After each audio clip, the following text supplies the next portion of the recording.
And it's a struggle. So I'm trying to tell myself, well, actually, the losses help to accumulate wealth. Good job. But then the reality is, it stinks. It Yeah. hurts. It feels like time wasted.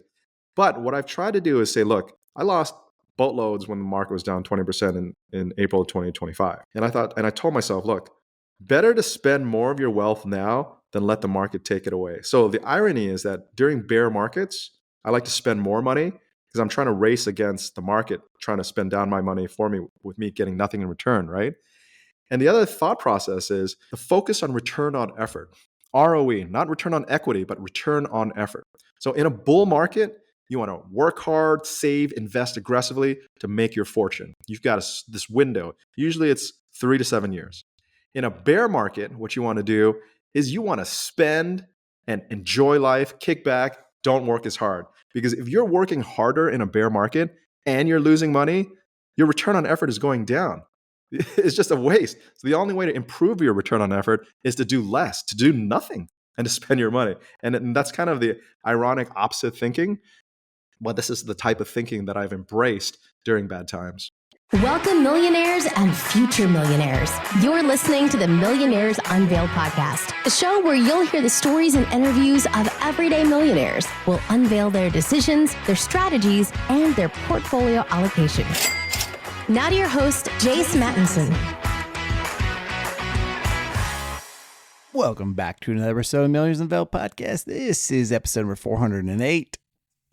This is the podcast where we dive deep into the inspiring stories of self-made millionaires from all walks of life. We are your hosts, Jason and Stacy, and each week we uncover the strategies, setbacks, and turning points that led these individuals to financial freedom. Whether you're just starting out or looking to level up your wealth-building journey, join us as we share the secrets and wisdom from those who have built their fortunes from the ground up. Get ready to learn, be inspired, and take actionable steps towards your own success. I hope everybody enjoyed some tacos yesterday or whatever you needed to celebrate Cinco de Mayo. I know it's not a big holiday for some, but in my household, and a taco lover like me, it is a holiday, especially on a Monday. So sorry for the day delay on the launch of the episode, but we were enjoying Cinco de Mayo. And today, actually, before we get into today's guest, which I'm super excited about. If you'd like to be on the show, send us an email, millionairesunveiled@gmail.com. Always looking for new, great, entertaining guests willing to share their stories. And if you haven't heard your story, we'd love to have you. Even if you have heard your story or something similar, we'd also love to have you. Looking to interview millionaires across the world. And yeah, with that, this week we've got Financial Samurai Sam with a net worth of over $10 million. He retired at the kind of right after the financial crisis, really, with a net worth of just over $3 million, and that has substantially grown. And we get into the details of what he's done with his portfolio, his mindset shifts, and he just came out with a new book that is very relevant to our audience called Millionaire Milestones. And we're going to give away a copy. So if you'd like a copy, if you'd like to enter yourself in the drawing, shoot me an email at millionairesunveiled@gmail.com and put in Millionaire Milestones in the subject line, and we'll get you entered in for that drawing of a free book from Sam, the Financial Samurai. So going to be a great episode with him, and without any further delay, let's get right into it. Guys, on the show we have Sam from Financial Samurai. Sam, why don't you give us a little update? What's going on in your life? Hey, how's it going, Jace? Good seeing you again. I am about to publish a new book. It should be out. It's called Millionaire Milestones, Simple Steps to Seven Figures, and it's about building more wealth than 93% of the American population so you can be free to do what you want sooner rather than later. Dang, man, a new book. And this is your second, I believe. Is that correct? Yeah, second traditionally published book. I self-published another book called How to Engineer Your Layoff in 2012 when I was able to negotiate a severance package and leave my finance job behind. And that's since been updated 6 times. Wow, that's awesome.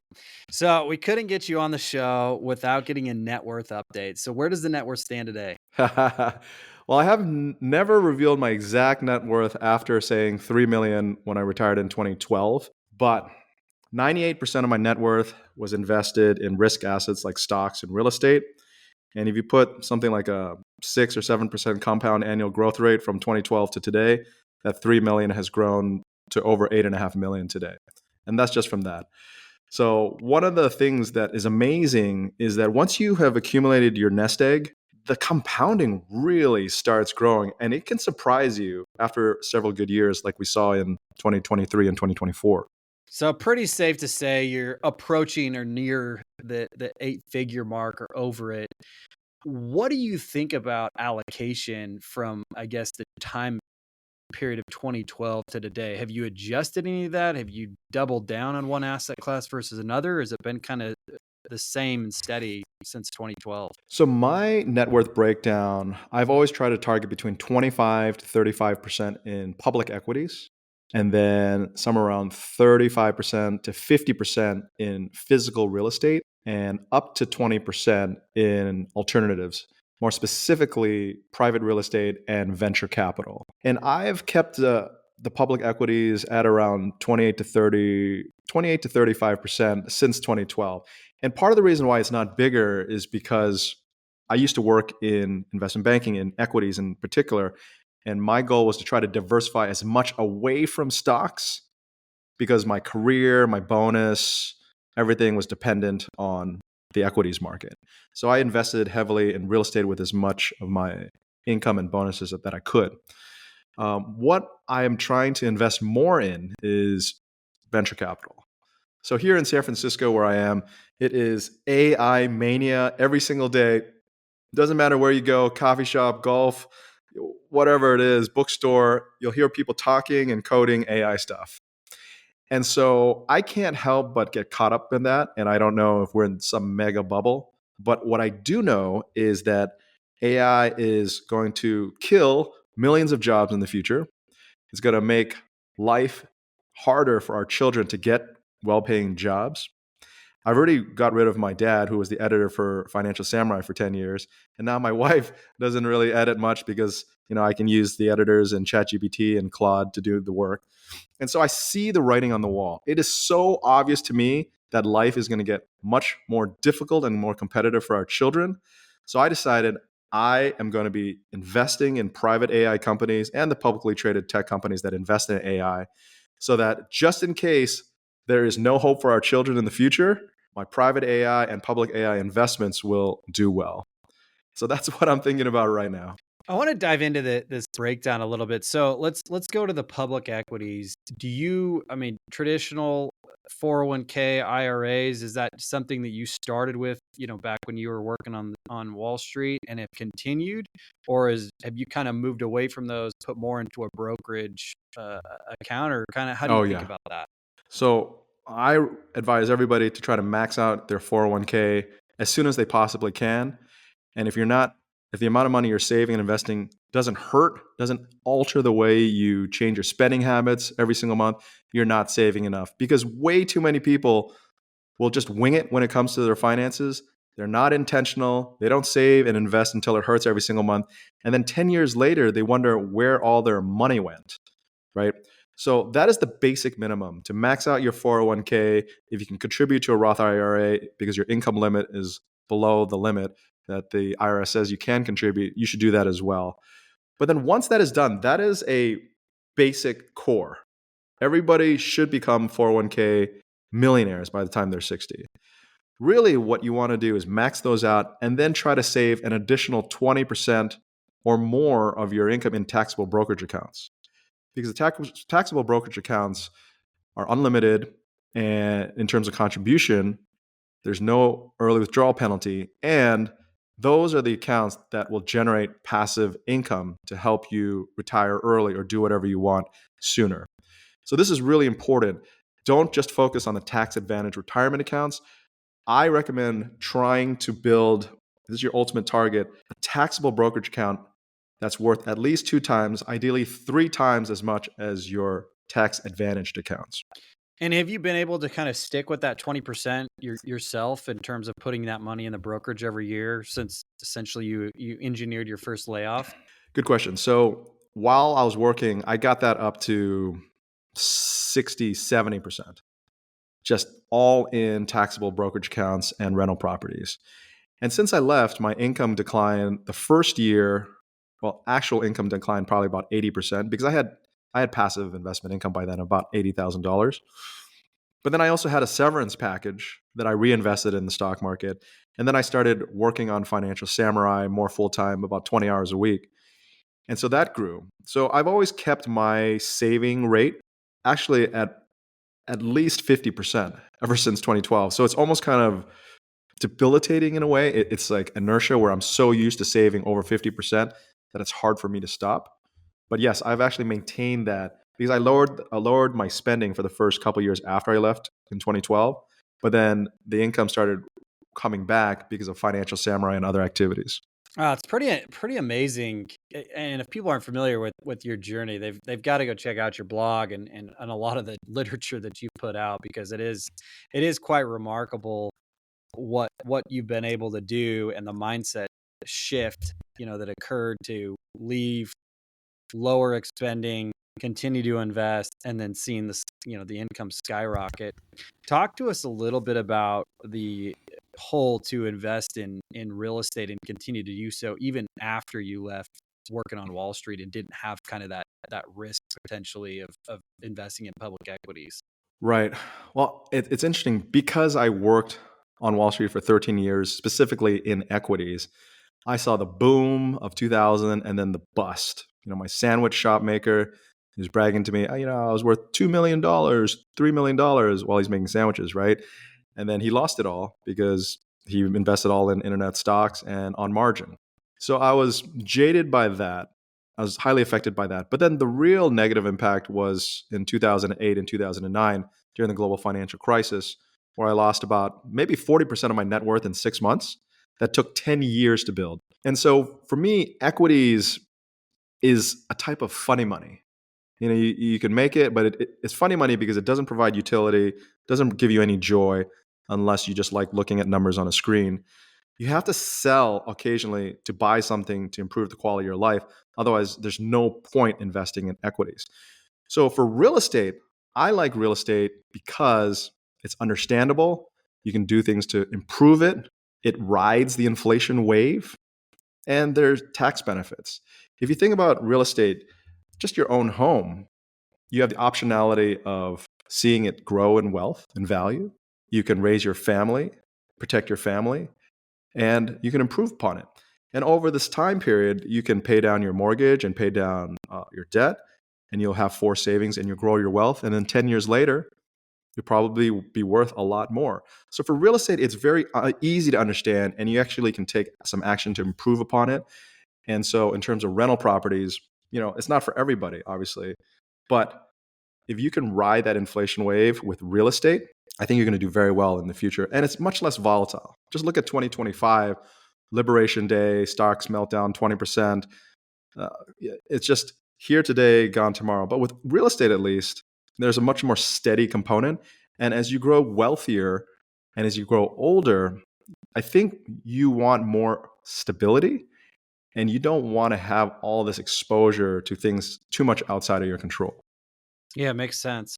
You said something really interesting, about investing in real estate and spending down or using some of that cash that maybe you put in your brokerage.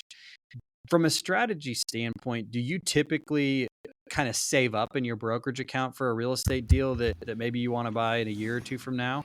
Or how do you think about what you do, as it relates to buying and purchasing real estate? Yeah, I think about it in terms of time horizon and how much risk I want to take. The farther out the time horizon is to purchase a property, the more risk I can take. If I'm planning on buying a property within 6 months, 90% of it is in treasury bonds, treasury bills, or money market funds. And thankfully, they're both yielding over 4% risk free, which is amazing, right? Just 4 years ago, you would get 0.25%. So right now, it's great to be a saver and have a lot of cash because rates are still pretty strong. And if you can buy property with cash, you can generally get a better deal or be more competitive in a competitive bidding situation. So if the property is 3 years out, I'm probably investing 70% of it plus in public equities, stocks, and then maybe maybe the rest in treasury bills. But I'm more aggressive. But as time gets closer, 6 months or less, it's going mostly to cash. Have you pulled any out of that brokerage to spend on something that isn't another investment or for utility in your personal life? You know, the best purchase I've made, material purchase, was a hot tub. That was $15,000, and it was a lifesaver during COVID. I brought my son there. It was like a great outing. It's at a rental property, my old property, and we just enjoyed it and spent 1-2 hours together, and we bonded and had a great time. It was like mixing up things and giving us things to do. But really, what I try to do is be disciplined, where the money bucket is for the future, for retirement, for whatever specifics that I want, paying for my kids' education. So I'm not going to take it and spend it on stupid things I don't need or things that don't appreciate potentially in value. I will generally use my brokerage account as a vehicle with a specific purpose to buy something. And many of those things are usually new primary residences. I like the strategy of living in your primary residence for 2, 3, 4, 5, 10 years, however much time it takes for you to save up for that next down payment for your upgrade home, for example. And then you rent out your primary residence, your old residence, and you live in your new residence. And you just keep on doing that. And over a 30-year career, you can amass easily 4, 5, 6, 7 properties. And I think by then, you'll probably be set for life. Yeah, I think the average person moves every 5 to 7 years. So yeah, I mean, over 30, 40-year time horizon, if you really are moving every 5 to 7 years, you could easily end up with 6 to 10 properties possibly. How many times have you done that?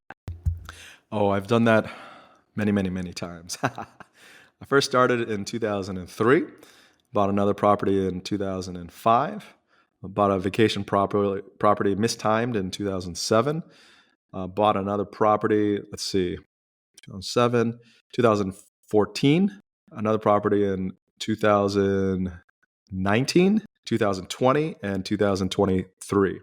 So I'm done. I have climbed to the top of the property ladder that I want to climb, because with real estate, it's never ending. You can always buy more expensive home, nicer. I mean, there are like $100 million properties out there. It's crazy, right? And so it actually feels amazing to get to the top of the property ladder along that you want to climb. And it's a relief, actually, now that I think about it.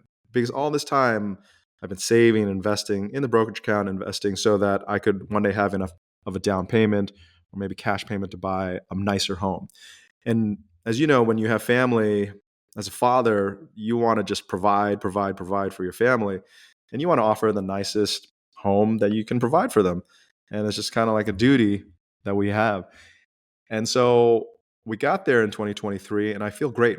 I'm not necessarily happier, but what I am is more satisfied that I've done my duty as a father. And so now, not every single dollar is earmarked for a nicer home, a more expensive home. It's now earmarked more for education, as career insurance, just in case they can't get into a good college or find a job, or AI blows them up. It is so actually, in a way, I still am investing partially in these private AI companies through various funds, but it's not as intense now in terms of investing anymore. I'm now in the more decumulation phase, or I'm trying to be, now that I'm going to be 48 years old in summer 2025, and I'm trying to be more intentional with my spending. Stace, when we first started selling online, I thought the hardest part was going to be finding the right product. But it turns out selling it, actually converting visitors into buyers, is the real challenge. That's where Shopify completely changed the game. Before Shopify, I was juggling too many tools, dealing with clunky checkouts, and constantly chasing abandoned carts. Now, I've got one platform that powers everything. Beautiful storefront, smooth checkout, mobile friendly. It just works. And that's the cha-ching sound when a sale comes through. Still gives me chills. Shopify isn't just an e-commerce tool. It's the business behind the business. It powers household names like Thrive Cosmetics, Death Wish Coffee, even Skims by Kim Kardashian. And there's a reason. Nobody does selling better than Shopify. They've got the #1 checkout on the planet. And with Shop Pay, conversions jump up to 50%. That means fewer abandoned carts and a lot more of this. And because Shopify lets you sell everywhere, online, in person, on social, at events, your business meets your customers wherever they're scrolling and strolling. It's no secret. Businesses that want to grow with Shopify. Upgrade your business and get the same checkout Thrive Cosmetics and Skims use with Shopify. Sign up for your $1 per month trial period at shopify.com/unveiled, all lowercase. Go to shopify.com/unveiled to upgrade your selling today. That's shopify.com/unveiled. I want to get to that in just a second, because I think you've, this is a topic that I feel like, especially people with your age and older, it's something that I feel like we discuss, and it comes up more often. But before we get into the intentional spending piece, as you were going on this property accumulation journey, did you sell any of them along the way, or all of them still rentals for you today? So I did. In 2017, I had a single family home that we lived in for almost 10 years. And this was a home that I thought I would raise at least one child in. We bought it in 2005, but career got in the way, biology got in the way, and our children never came. So we owned a 3-bedroom, 2-bath, like 2,100 square foot home with like a garden room. And it was too big for just the two of us. It was kind of wasted space. And what happened was we ended up buying a smaller house in 2014 and renting out this house. And it was a great rental in terms of income. It was generating $75,000 to $8,200 a month. And it was very positive cash flow. But the problem was all the tenants were 4 or 5 dudes, and they would convert the living room into a bedroom. And it was in this area called the Marina District, which is kind of like the young hip crowd, a lot of parties and all that. So I'd have complaints. From my neighbors that my tenants were running across the roofs during Fleet Week when the Blue Angels were flying over. It was just crazy. There was damaging the property. And after, 2-3 sets of tenants, 3 years of that, I decided that was not for me. So I sold that property for a very good profit. I bought it for 1.5 and I sold it for 2.74. And I reinvested all those proceeds, about 1.8 million, into 100% passive investments. Private real estate, 30%, stocks, 30%, and municipal bonds, about 30%. And I sold it, and I felt like a failure, frankly, when I sold it, because I thought this was going to be the property that would really boost our retirement income. But I just couldn't hold on because I was a new father in 2017. And I said, you know what? I want to dedicate my time raising my son instead of dealing with these tenants who were giving me a lot of headache. Interesting. So let's shift gears here a little bit. Talk to us a little bit about the intentional spending. When did that flip switch for you a little bit, and what have you done to get more intentional about your spending? So let's just call me 48 now. I became intentional about decumulating wealth at the age of 45. So in 2022. And I think the intention was, COVID stunk, right? 2020, COVID was terrible. We're losing a lot of money in the stock market, but then thankfully it came back. 2021 was not that good. And then 2022, I think I started feeling a little bit more relief. There's the vaccine and I don't know, things are opening up. People weren't getting fired as much anymore. There were like stimulus, and it felt like in 2022, life was getting back to normal. And that was also the age of, I turned 45.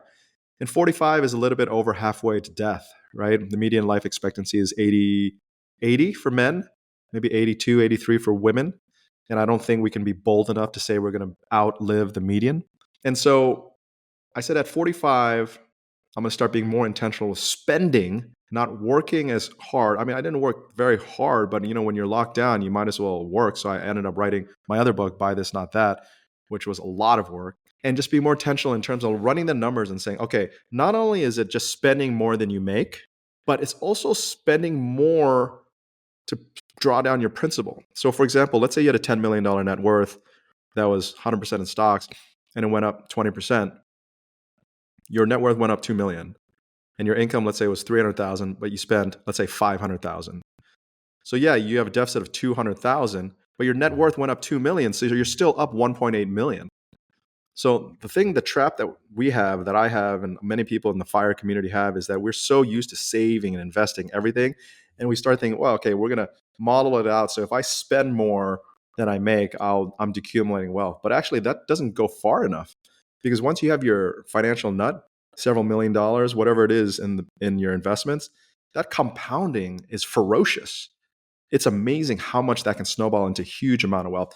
So that was a time when I really started being more intentional to my spending. And I found it's very, very hard, very, very hard to change my saving habits, my investing habits, and my desire to reinvest as much as possible so I can generate more income that I don't need in the future. So it takes years of adjustment to change your habits. Would you say you're still in kind of that adjustment phase even 3 years later? Yes, absolutely. Because in 2022, at 40, well, in 2022, the stock market went down 20+%. So all the gains from 2021 got wiped out. And then so 2023, we're climbing back. 2024, another amazing year in the stock market. Real estate started slowing down, but it's still up huge from 2020. And now I'm thinking, wow, okay, well, stock market went down another 20% at one point, early April 2025. So boom, lost a lot of profits right there. And it's a struggle. So I'm trying to tell myself, well, actually, the losses help to accumulate wealth. Good job. But then the reality is, it stinks. It Yeah. hurts. It feels like time wasted. But what I've tried to do is say, look, I lost boatloads when the market was down 20% in April of 2025. And I told myself, look, better to spend more of your wealth now than let the market take it away. So the irony is that during bear markets, I like to spend more money because I'm trying to race against the market, trying to spend down my money for me, with me getting nothing in return, right? And the other thought process is the focus on return on effort. ROE, not return on equity, but return on effort.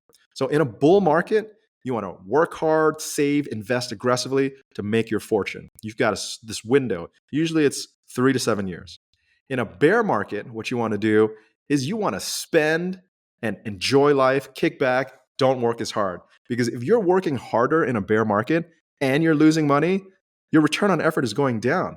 It's just a waste. So the only way to improve your return on effort is to do less, to do nothing, and to spend your money. And that's kind of the ironic opposite thinking, but this is the type of thinking that I've embraced during bad times. What has shifted in terms of just upgrading your lifestyle or spending? Is there anything in particular that you can point to that you've done or spent more on that you're happier around or just enjoying more of? Yes. First, number one is primary residence. To be able to buy a really nice primary residence, you come home to every day and you think, damn, this is a sweet house, is a fantastic, satisfying feeling, especially as a parent. You know, you got your land, you got your clothes and gate, you got your views. It feels unbelievable. So this is number one. We spend 14 to 20 hours a day inside our homes. We might as well spend the most amount of money comfortably possible based on some guidelines that I do have. And as a parent, the best time to own the nicest home you can afford is when your children are at home, because you're providing for more heartbeats. You're not going to upgrade your home once they leave, because what are you going to do? Buy a bigger, nicer home? It's going to feel so empty and unproductive. So that's number one, primary residence. Number two, it's not a car. I've already gone through all the cars that I would ever want, and cars, depreciating asset. You get sick of it after 6 months, doesn't really matter. It's interesting though. So before I had children, I thought spending on education was the biggest waste of money. You know, public schools, free, internet is free. But now that I have two children, I feel that spending on education, a safe community, and on language, they're in a Mandarin immersion school, I feel it's highly worth it, because when I think about my education, there are only two things I remember about my education. One was learning a second language, Mandarin. Two was learning how to negotiate and communicate. Those are the only two things that I remember. I don't remember anything about calculus because I didn't take calculus. I don't know anything about science or the periodic table. I could name like maybe three periodic elements. I have no idea. It's like totally useless. So I am thankful that I have the income and the wealth to be able to pay for a Mandarin immersion private grade education, which I know some people will disagree with. But if you ask me, how much would I pay to be fluent in a second language? I would say easily $500,000, maybe $1 million.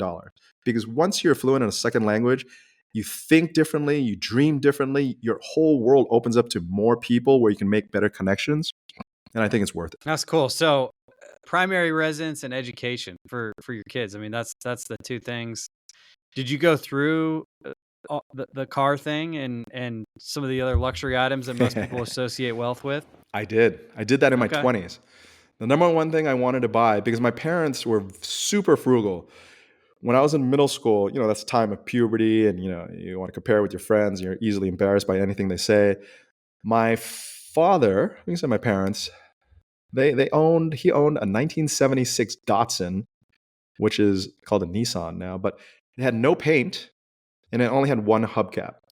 So I was embarrassed to drive in that car every single day to school and to wherever he would go. I would just always duck my head as low as possible so nobody could see me.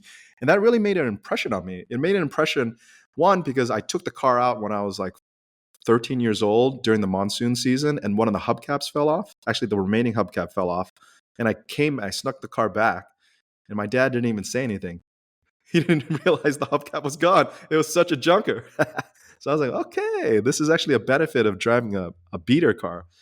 But then it also made me motivated to study hard and to make money so I could buy a nice car when I graduated. So that's what I did. I actually went through, I think it was at least 10 cars. I think it was maybe more like 12 cars in 10 years. I traded through everything. BMW M3s, BMW 6 Series, like the two-door one.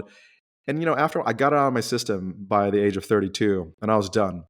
And so I'm now one of those, I'm going to own a car for 10 years, maybe longer if it doesn't conk out on me, and just keep on going. That's cool. Stace, when we started looking to bring somebody on to help with managing and editing the back end of the podcast, it felt like we were already weeks behind. The hardest part wasn't finding a candidate, it was finding the right candidate. That's where a tool like Indeed was amazing. When it comes to hiring, Indeed is all you need. Stop struggling to get your job post seen on other job sites. Indeed Sponsored Jobs helps you stand out and hire fast. With Sponsored Jobs, your post jumps to the top of the page for most relevant candidates, so you can reach people you want so much faster. And that makes a real difference. According to Indeed data, sponsored job posts posted directly on Indeed get 45% more applicants than non-sponsored jobs. One of the things I love about Indeed is how fast and targeted the process is. You're not wasting time combing through endless irrelevant resumes. They help streamline the process so you can focus on interviewing and hiring. Plus, with Indeed Sponsored Jobs, there's no monthly subscriptions, no long-term contracts, and you only pay for results. And just to give you an idea of how fast it really is, in the time I've been talking, 23 hires were made on Indeed. That's not hype, it's Indeed data, worldwide.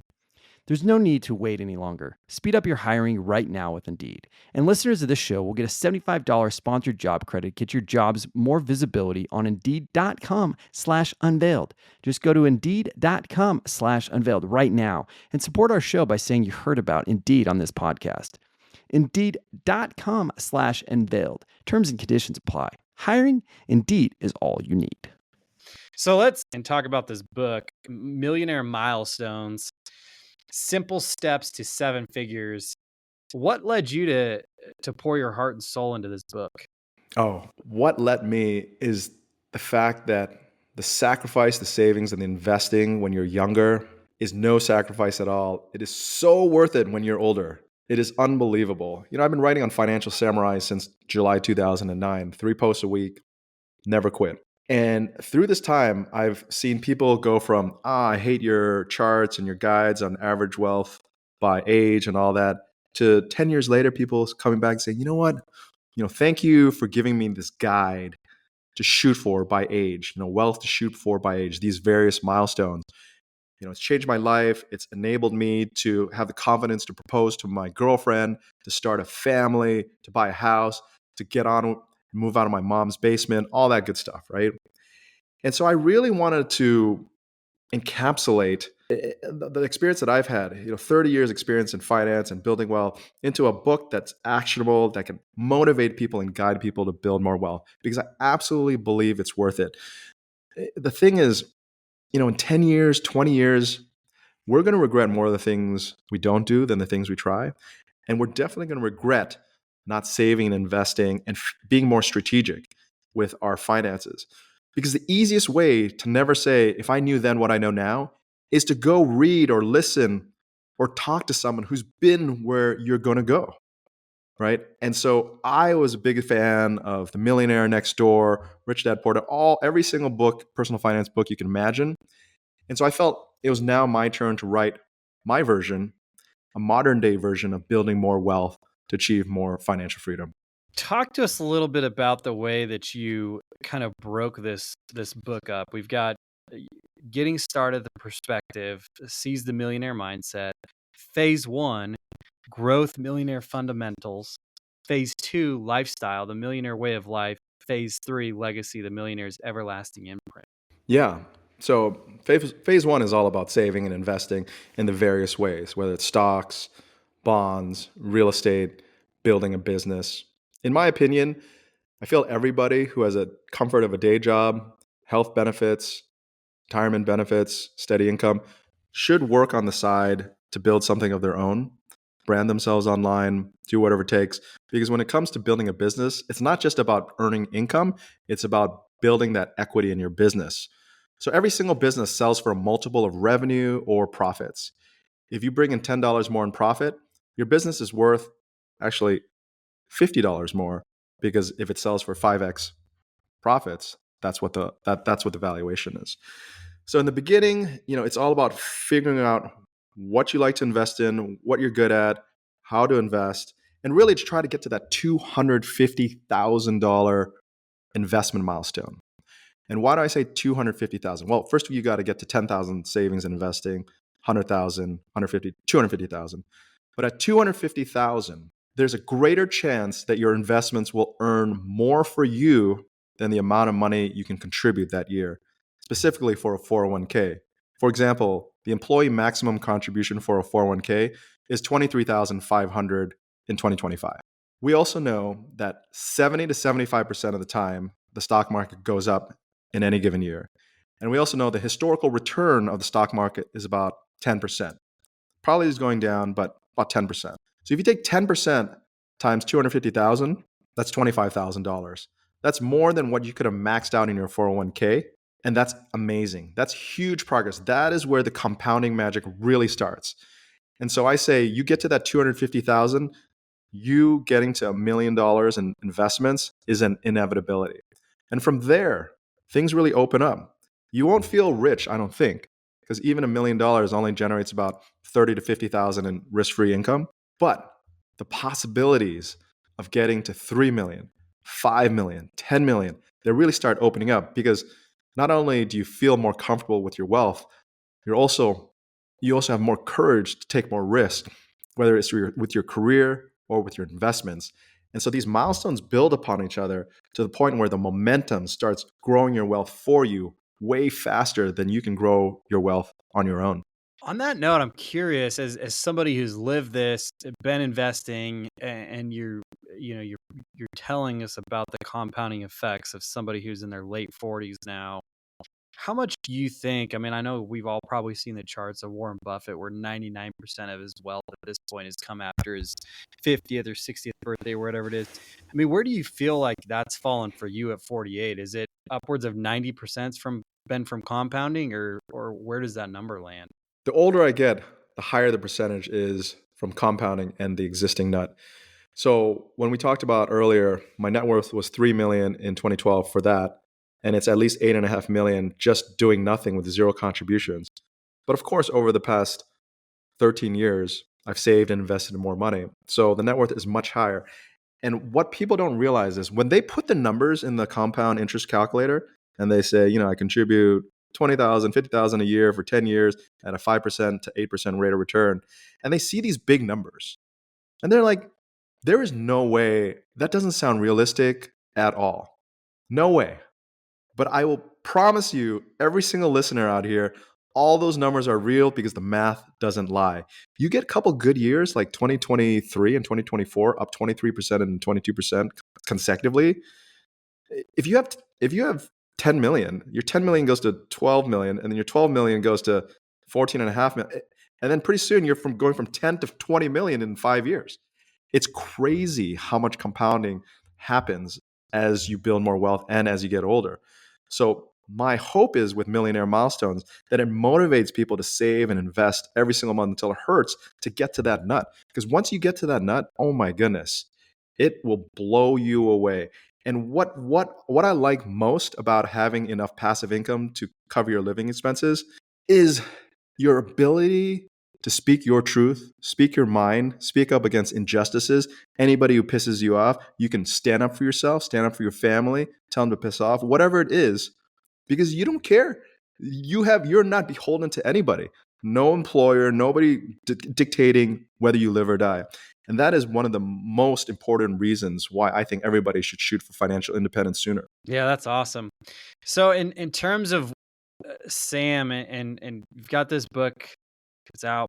Where do you go from here? Do you have kind of a target lifestyle or anything that you're still striving to do or accomplish other than So spend down your wealth a little bit? well, that's definitely a part of it.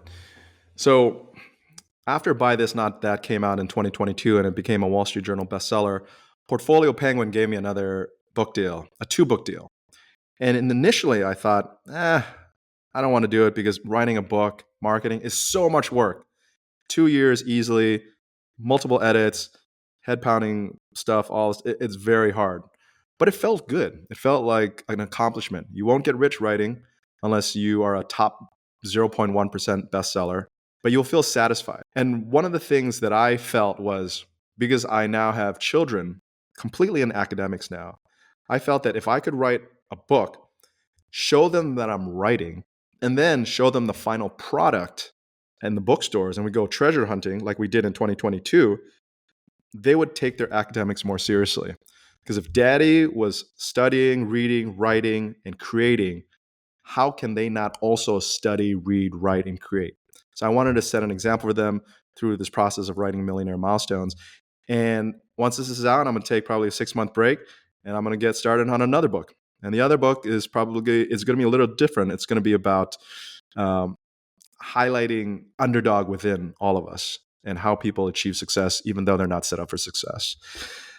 But after that, so like academics in terms of writing is very important for me because I want my kids to realize that I'm not slacking off or anything and that I'm taking things seriously, right? But really what I want to do as they get older, because kids don't really remember much before 5, is to do slow travel, is to take the family on 6-month, 1-year travels around the world while homeschooling them or having them in these type of international schools where other families do the same.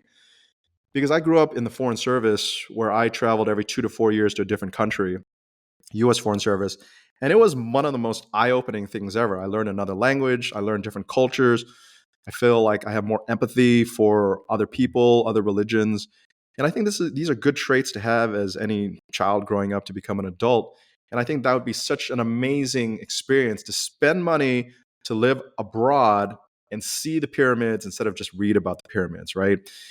And I think that's it, because after age 18, right, the studies say after age 18, when the kids go away, that's 80 to 90% of all the time you'll ever spend with them ever again. So I really want to be intentional with spending time with my family as much as I did with my wealth for the first 20 years of my life. When do you think you'll start those trips?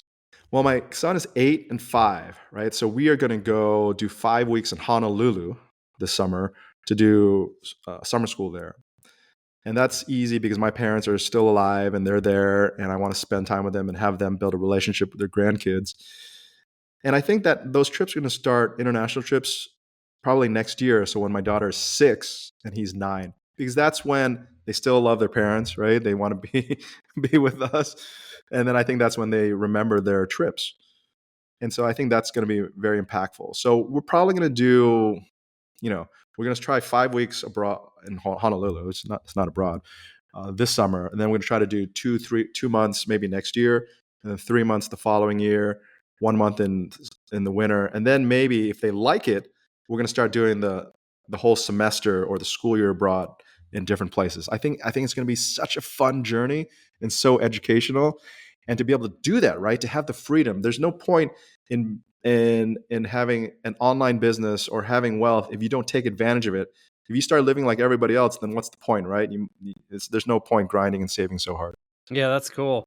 Well, let's wrap up with some rapid fire questions. And I know you've answered a few of these before, but we're gonna maybe we'll get some updates, or maybe things have changed a little bit. So, what's the most expensive pair of shoes or pants that you purchased? Recently or ever? Or recently? Ever? Maybe it's recent. You're spending down. Maybe you started spending more on pants. I don't know. Yeah. Yeah, and I have these Todd's loafers that I bought 12 years ago that I probably spent $280. I think it was on sale from Okay. 400. But that's 12 years. I've been wearing for 12 years. I used to collect Michael Jordan's, Air Yep. Jordans, 1, 2, 3, 4, 5, 6. Love those. Now those shoes cost $250. And I collect them because I could never afford them, and my parents would never give me any when I was a kid. So I think that's it. Nothing fancy Okay. there. What about the most expensive meal out? Meal out. I try to do the most expensive meal out with corporate partnerships who pay. I hear you on that, right? So I would say most expensive meal out by corporate partnerships who pay would be actually not egregious, like $200 per person. Okay. 250. But for me spending, I just wanted. I had like this craving for a steak, ribeye, Wagyu, or whatever it is, and I was like looking at Uber Eats, and I was going to order it because the stock market had rebounded. I'd stopped bleeding so much money from the Liberation Day. I was like, I got my sum of money back. I got to spend it, right? And I looked at the Uber Eats, and I was like, this Wagyu New York strip, my favorite cut, and it was like $180. I closed the app. I was like, forget it. I'm going to order some Taco Bell. Oh, that's great. That's great. What about the most expensive vacation or experience?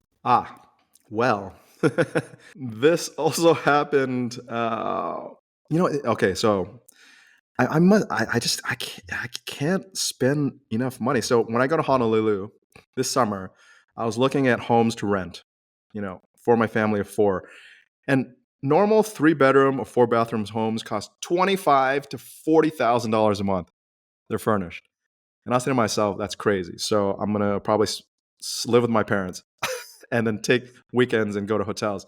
But the most expensive vacation was at I would say a $15+ million property in the Sonoma Napa region. And we go for like a week. There's a pool, there's a tennis court, jacuzzi, hot tub, and it would probably cost $6,000 a night to rent, and we stay there for 7 nights. Okay. So I would say if I had to pay for that, it would be $42,000. But I don't have to pay for that because it's my buddy's All right. property. All right. There you go.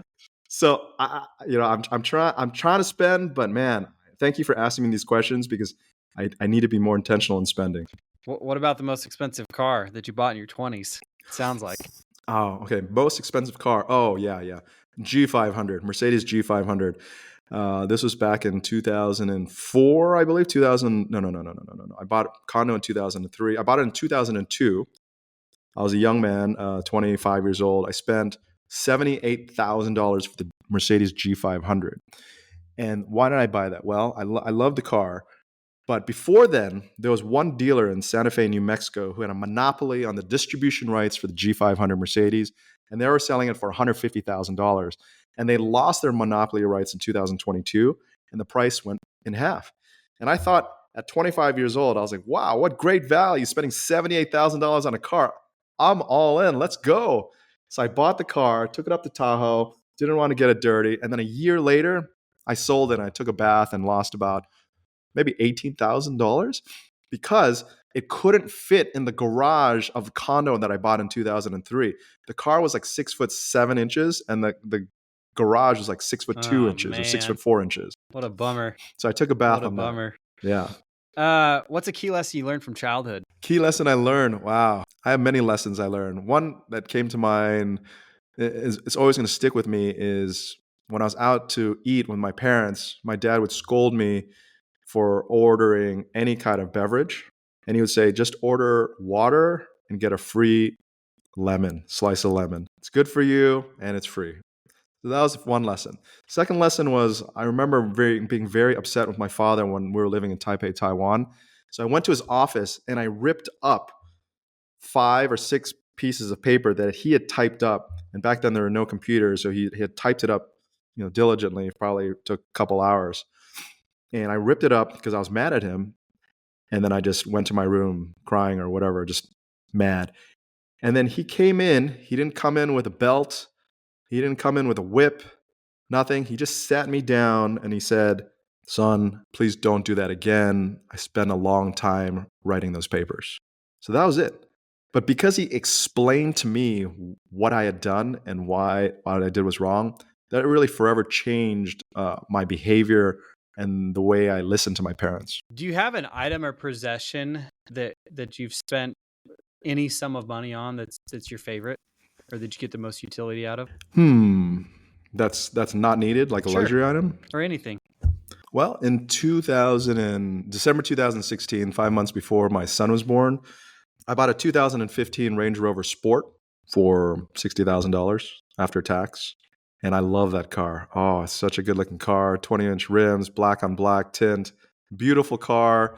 Takes my family around safe to Tahoe. And I still own it Wow. today. So that's like the one possession that I love. And I'm glad it's older now because I don't want to like look flashy. So now it's like, it's a 10-year-old car now. And I still love it and drive it. And I hope it lasts for another 5 to 10 years. Awesome. What's the craziest thing that you've ever done to earn money? Craziest thing, the most impactful thing I did was work at McDonald's at 6 a.m., open up shop, and then do the Egg McMuffins, and then shift all the way to the quarter pounders. Sometimes I'd drop them on the floor, and then I just put it back in the heater because, I don't know. And I earned $4 an hour there, and I got yelled at by my power tripping manager every other day. And they said, don't speak Spanish. Customers will think you're talking bad about them. And that was not the wildest thing, but that was the most impressionable thing that I recall working on. And I knew right then and there I didn't want to work a minimum wage service job for my entire life. So that kickstarted my focus on academics, studying to try to get into the best college possible so I wouldn't have to do that job when I became an adult. And then as an adult, in 2013, a year after I left, I decided to try out driving for Uber. And I thought it was really interesting. It was, at the time, you were making like $30 an hour. And it was cool because you get to meet a lot of people. And I was an early riser. I would wake up at 5 a.m. all the time. And my wife would wake up much later. And so I would give rides from 5 a.m. to 7 a.m. I'd get to know people. I'd get to know what they're up to. And I'd make like $30 an hour. But also, I was able to write about my experience on Financial Samurai. And they had an affiliate program where if you sign up people, you would get $100 per sign up. So it was a great way to get to know people, to hustle, but also to leverage the internet to make more money as an affiliate partner. Was McDonald's how you made your first buck? McDonald's, yeah, McDonald's, and also temping at a temp agency, stuffing envelopes like for hours a day in a windowless conference room. I mean, these are great experiences. Just so much monotony, dullness, boredom, pain, getting yelled at, that it just motivated me to not want to do that anymore. It was Yeah. awesome. What's the dumbest thing you ever wasted money on? Dumbest thing I've ever wasted money on. You might have to edit this because I'm probably think a while. Oh yeah. Oh, this is so easy. What am I talking about? Dumbest thing I ever wasted money on was spending $715,000 on a vacation property in Lake Tahoe in 2007 that I didn't need. It was going for $810,000 in 2006.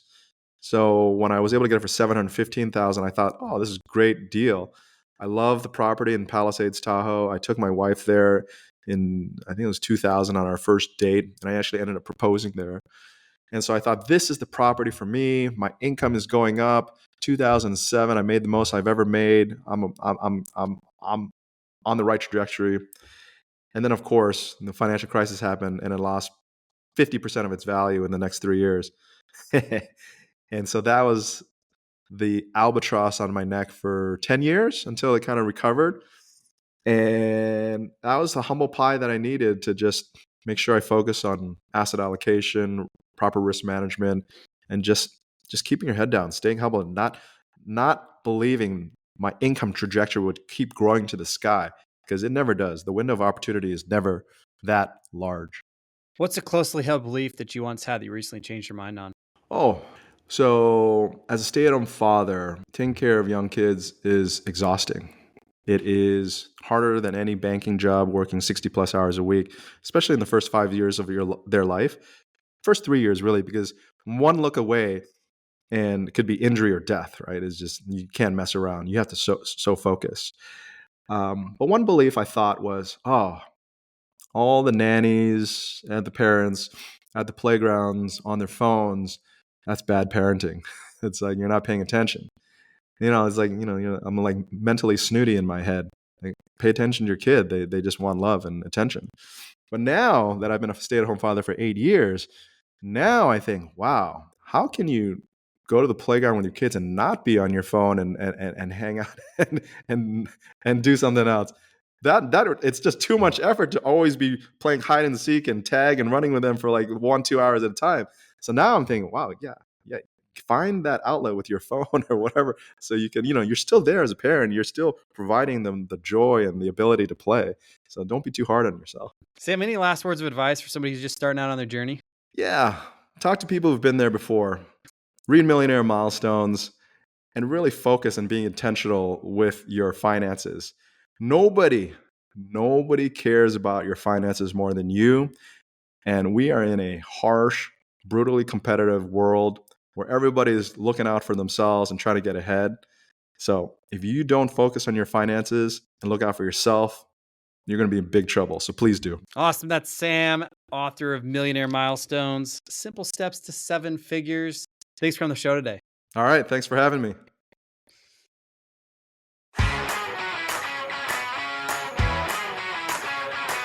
Thanks for listening to the Millionaires Unveiled podcast with Jace Mattinson. For more stories, investment opportunities, and information, check out our website, millionairesunveiled.com. See you next time when you'll hear from another everyday millionaire.